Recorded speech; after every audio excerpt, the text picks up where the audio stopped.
Hello and welcome to Everything To Guppy, the podcast where we talk about every single item, every single enemy, every single everything in the Binding of Isaac. I'm William Hughes, and I'm joined as always by, a chest without hinges, key, or a lid, yet golden treasure inside is hid. Gary Butterfield.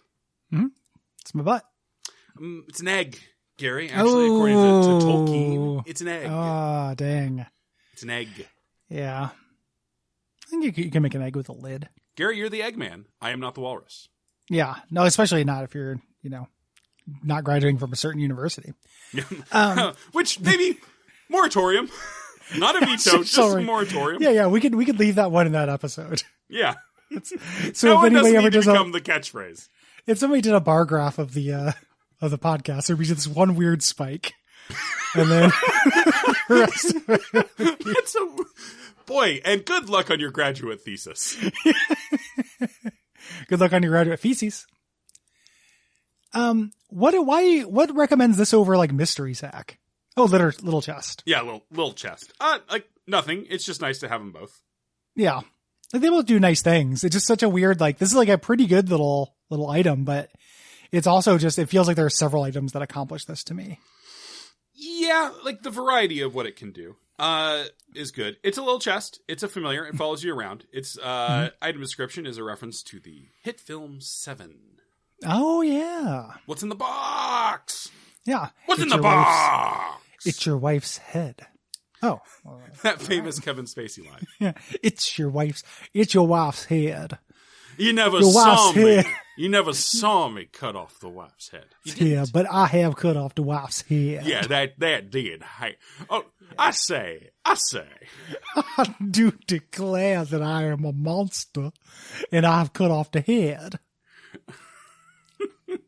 Oh, Foghorn Spacey, why'd you have to suck so much? Yeah, it's it's really kind of our version of Bill Cosby Bukowski. Foghorn Spacey. Yeah, except that Spacey did most of the work for us. Do you know that Bill Cosby was in a movie called Mother, Jugs, and Speed? Nope. I went down a Wikipedia hole last night. As you do. Yeah, I was reading about. Let me trace the route for you because there's not a lot to talk about with this item. I was reading about the Meet the Parents movies, and I don't remember explicitly why. It came from one of the 5 fucking obits I had to write yesterday. Yeah. That's right. Phyllis George, former Miss America, one of her only acting roles is in Meet the Parents. Okay. So I want to say that, just real quick, can I do a quick sidebar? Please, Gary. During that sentence, you started it with the irreverent Will voice. Yeah. And then slowly over the course of the sentence came to realize you were talking about a real person who died. No, I don't care about that. It's more just my work brain kicked on. Yeah, it was just very funny to me. Anyway, please continue. Anyway, she was in the first Meet the Parents. So I was like, I don't actually know what happens in the second and third Meet the Parents movies. Let's read those synopses. Mm-hmm. Somebody gets milked. Yeah, people get milked at several points. In all those movies, Robert De Niro finds a credible reason to be suspicious of Ben Stiller, that he is cheating on his daughter in some way. Anyway, the important thing I learned was that the original Meet the Parents was actually based on an independent film, which was significantly darker. Okay. Does not have a happy ending.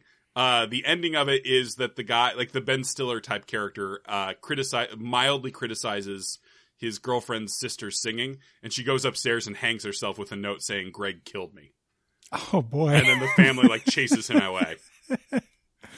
It seems like they probably, it's good for them to have changed that. Yeah. But that guy, the guy who wrote that, then went on to make a movie called Relative Strangers, which was actually in theaters, with Ron Livingston, who's adopted and then finds out his birth parents were Kathy Bates and Danny DeVito. And they're awful carny types. Okay. And there's a line in the Wikipedia page for that movie. Are you having fun on the journey, Gary? I am curious when we're going to get to the fireworks factory. Okay, but I am we're having about fun to. on the journey. Okay. There's a line in the Wikipedia page, the plot synopsis for Relative Strangers is not deep. So roughly 10% of the entire page is taken up with the line, many references are made to the movie Mother, Jugs, and Speed. Okay. Which is a 70s dark comedy about ambulance drivers starring Bill Cosby, Harvey Keitel, and Raquel Welch. Raquel Welch, of course, playing Jugs. Wow. And bring it back to Seinfeld as well. Yeah. Rochelle, an erotic journey from Milan to Minsk. Yeah. Anyway, I'm looking at the cover of Relative Strangers right now. Uh-huh. Like, I would watch this movie. This looks fun as hell. I mean, it probably gets some good, gross Kathy Bates, Danny DeVito shit happening. Totally. Like, you get to watch them sex. All right. And then go ahead and just look up Mother, Jugs, and Speed. All right. Give me one moment here. It's got like a real classic, like, 70s cartoon poster. Oh, they spell jugs with one G. Well, Gary, interestingly enough, they tried to make a TV adaptation of Mother, Jugs, and Speed, but because they could not have an explicit reference to breasts in the title, they changed the title to Mother, Jugs with two G's in Speed. Oh, I always thought that boobs were with two G's. I mean, Gary, as far as I'm concerned, boobs are there were two D's. They're worth five G's of internet access. But both of our jokes were good. Right? That's the thing. Hey, listener, I know we took a long walk to get to nowhere, but both those jokes were good, right? Yeah, stop pitting us against each other and start supporting both of us. Stop pitting, start this pitting. Ambulance. Yeah, this ambulance looks very chaotic. Like all these people crawling out of it and stuff. Yeah. A rough ambulance. I mean, it's the F plus B ambulance company. It's not a good name for an ambulance company. Movie ends with a hostage crisis. Boy. The 70s. This looks horrible. I would watch that Parents movie before I'd watch this, I think. I mean, yeah, no, there's a lot of problems with Mother, Jugs, and Speed. The 70s movies that are like this kind of thing are real bad to me. Like fun 70s, I have a real problem with. But if you scroll around on the image search for for Mother, Jugs, and Speed, you do find out that its French title was Ambulances tous risqués. The risque ambulance.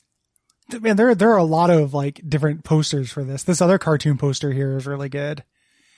For the oh shit! I think I found the Japanese poster. Also very good. Yeah. Huh. Yeah. Well, your Wikipedia. That is a good poster.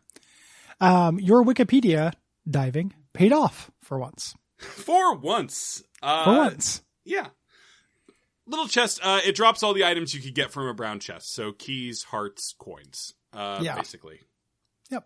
Cards and pills and little batteries. Yeah. It's a good thing to have. It's not exciting. Mm-hmm. You get it and forget it a lot of the time. Yeah. I have it. I'm like, I get more pickups at the end of the room. Great. Yeah. It's not like a significant power boost, but it is definitely helpful. Mm-hmm. It has a 10% chance to get a trinket.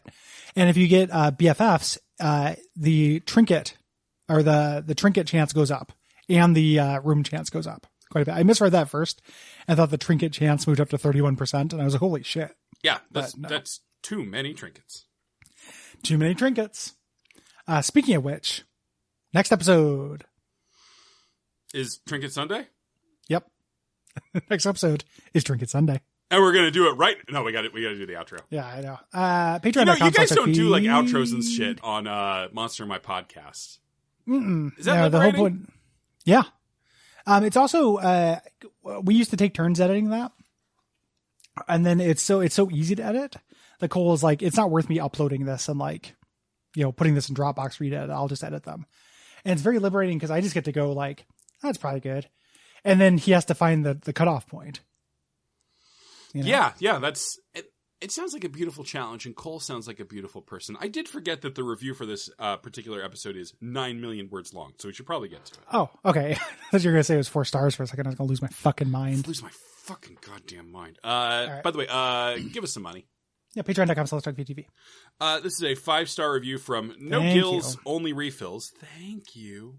No Gills, Only Refills. Yeah, that'll make sense in a second. Okay. A lot of these people are clearly creating accounts to leave reviews. So that's exactly what we want. Let's juke the stats. All right, and I am going to adopt a voice that I feel like fits this one. Not about fish keeping, about something else.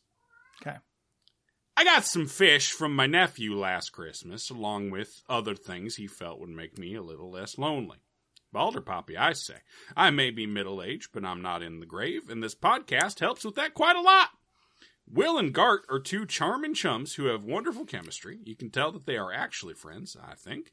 I don't play video games, so this is the only show by Will and Gary I listen to. I looked at their other shows, and they confused me a bit. Sorry, watch out, it's Fireballs, but I don't know who Luigi is. Why do I care about what his mansion looks like? What I do get from this is wonderfully heartwarming stories with the framing device of talking about a video game that I don't really understand. But you can tell these guys are serious gamesters. They're like two Mike Shannons running color commentary over each other on whatever they're talking about. Sometimes their stories get a bit sad, which makes me worry about them. I was really happy that recently Gary was able to cheer Will up with some Jerseyite joy. Yes, I'm caught up. These guys are bingeable. They're the Ira Glasses of internet radio podcasting about video gaming.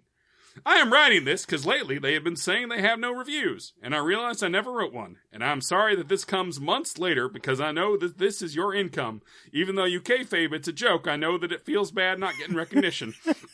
And I really want this thing to take off for you boys. In closing, I hate how outside of America, and even some places in America, some places do not give free refills. I went to a restaurant in Denver that charged me $2 for an unsweet iced tea refill. I was so steamed you could call me a halibut. That's very good. Yeah. Like woebegone. On the 1% chance that was not an elaborate joke, I apologize for making fun of your voice. It's a very sweet review. Otherwise, great joking. Yeah, either way it's good. Yeah. You know, it's either sweet or it's funny. Yeah, it's the Gary and Will's jokes of reviews. Yeah, it's good either way. You get to decide how serious it's Schrodinger's douchebag. You get to decide who's. Oh my God, Gary, you just made me think of something we'll have to talk about next episode. And I know we say that a lot and don't do it, but we're going to talk about it, okay? Ooh, baby. Let everybody get excited for that. Umbasa. Night. Shyamalan. All right.